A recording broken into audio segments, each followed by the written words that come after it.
It is time for science.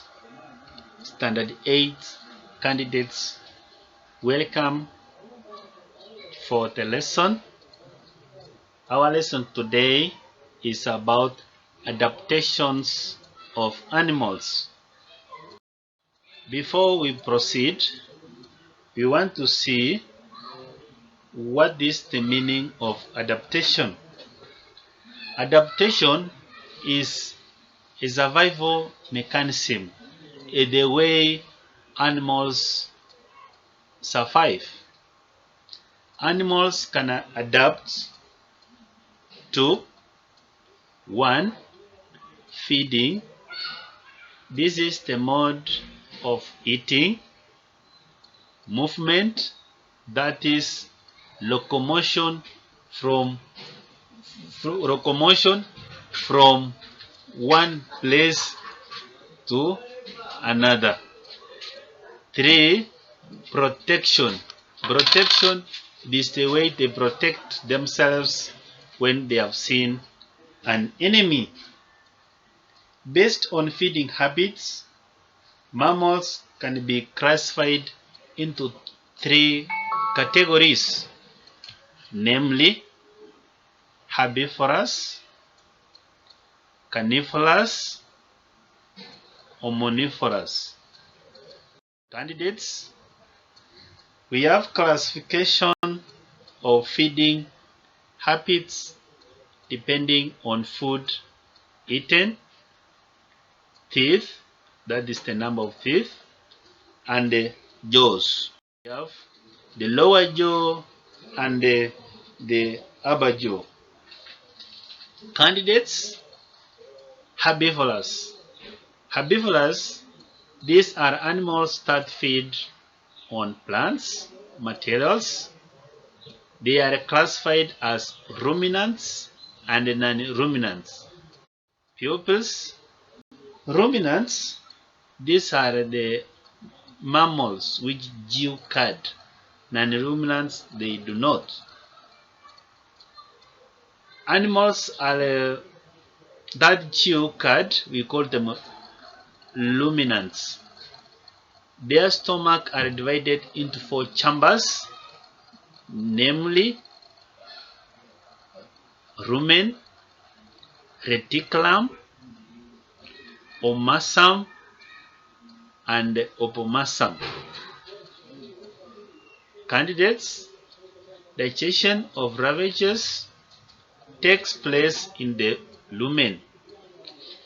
We have examples of ruminants as follows: cows, goats, camels, gazelles, sheep, imbalas, and of course we have the buffaloes. Candidates, we have what we call non-ruminants.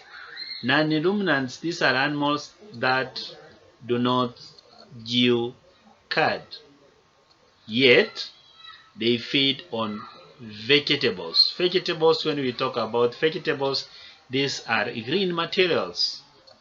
They have only 1 stomach. Example of these animals that have 1 stomach, meaning the stomachs are not divided into any compartment. They are as follows: donkeys, horses, and rabbits. Chew cud. Candidates, chewing cud means swallowing food and bringing it back to the mouth for reviewing, for rechewing again. As the animal grazes the whole day, in the evening when it comes back to the shed where it stays or sleeps, while it is at resting position, it starts bringing back the food from the stomach to the mouth for rechewing again. Herbivorous can also be classified into 2 groups, namely grazers and browsers. Candidates, Grazers are herbivores that purely feed on grass. Examples are sheep, goat, cattle, gazelles, buffaloes. They feed from the ground. Candidates. Next we have browsers. Browsers are herbivores that purely feed on bushes, shrubs, twigs, and the leaves of plants. Examples of the herbivores are as follows candidates. We have antelopes, giraffes, goats. Candidates, I want you to note this. You take this into your mind. A goat is both browser and a grazer. Candidates, herbivores have a toothless gap which facilitates turning of food. This toothless gap, the gap which is not having teeth, is called diastema. The diastema spells D-A-S-T-A-M.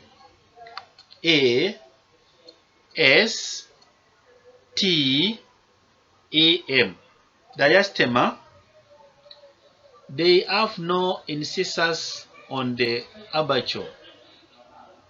The jaw is modified into a hard bird, that is hornbird, that is used for 1. Holding food tightly, 2. Facilitating the tearing and the cutting of food. Candidates. Animals like the cow or goat have a very long, rough tongue. This is to prevent food from slipping away and the prevention of injuries.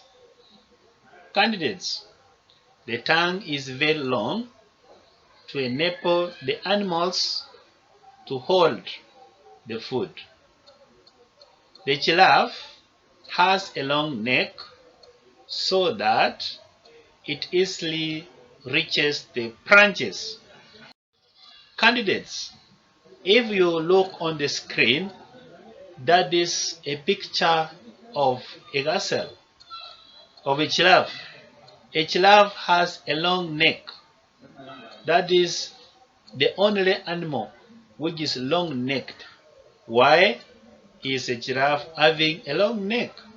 A giraffe has a long neck so that it can be able to reach twigs which are very high for its survival. Candidates. The premolars and the molars of herbivores grow throughout their life. Reason being, because molars and premolars wear out during chewing.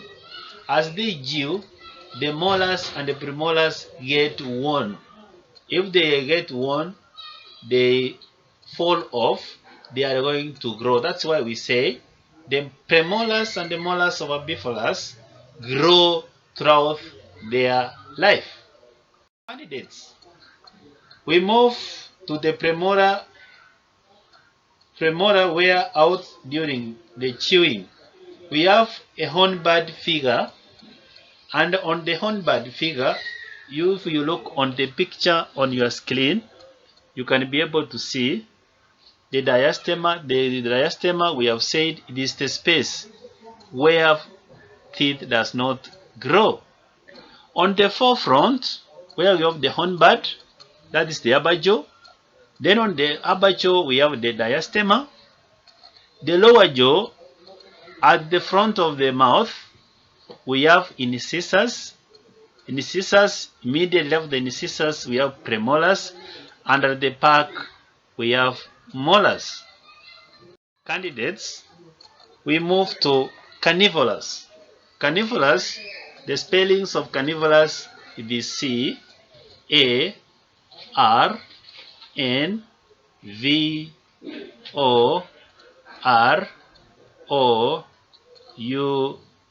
Carnivorous. Carnivores are animals which feed on flesh. Candidates, examples include cats, lions, crocodiles, jackal, shark, dog, tiger, hyena, and of course we have the leopard. Candidates, most carnivores are hunters. Some of the animals are adapted to fast running. An example is the cheetah. They have strong jaws and sharp teeth to grasp their prey firmly so that it does not run away. Candidates, carnivores have 4 types of teeth, namely incisors, carnivores, incisors, canines, premolars, and molars. Incisors. We want to see the features of incisors. Incisors, they are chisel shaped. That's how the way they look like, and properly fitting to seizure the prey and strip it. Candidates. Next we have canines. Canines, they are very long, conical, curved, very sharp teeth adapted to its function: hold prey, tear flesh. Flesh is another name for meat, and also kill the prey. Candidates, we move now to molars and premolars. They are small. Some premolars in the lower and upper jaw are modified into a carnassial teeth, which have smooth sides and sharp edges to slice through flesh and crush bones. Candidates, the jaws are attached to powerful muscles that move by snapping. Candidates, I want you to have a look again on the carnivore jaw.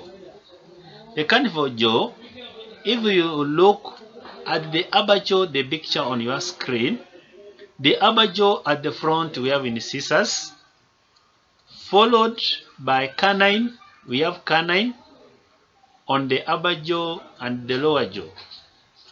Then we have premolar, molars. At the back of the mouth, the upper jaw and the lower jaw, we have the carnassial teeth. Candidates, they have a shorter digestive system. Some have powerful legs which help in running and catching the prey. Some have spots to hide from the prey. An example is the cheetah, which camouflage in the bush. When we say camouflage, it changes the color. It appears as if it is a bush, so that the attacker, the animal which is coming to move around, it is easily attacked and killed for food. Candidates, they have long, sharp claws to grip their prey and tear flesh, such as the lion, and the tiger. Candidates, that is where we come to the end of our today's lesson. I urge you to go through the lesson, you listen carefully, you understand how animals are adapted. I wish you nice moments. Thank you for your time.